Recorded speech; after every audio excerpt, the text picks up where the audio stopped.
शहर एसीबी में एक कंप्लेन मिला था कि सूरत शहर इको सेल में फर्ज पर तैनात सागर संजय प्रधान एएसआई ने बॉम्बे में एक फ्रॉड का क्राइम था, उसके तहत मुद्दामाल रिकवर किया था। वो मुद्दामाल रिलीवर करने के बेस पे तहत उन्होंने 15 लाख रुपया की डिमांड किया था, जिनके तहत आज 5 लाख रुपया उनको देना था कंप्लेनर को।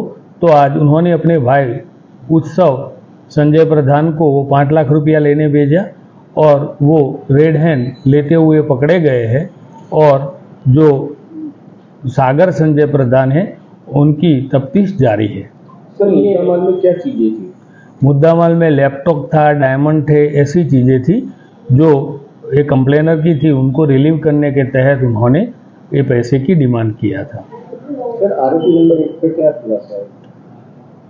आरोपी नंबर 1 जो है, हाँ, क्या करते हैं?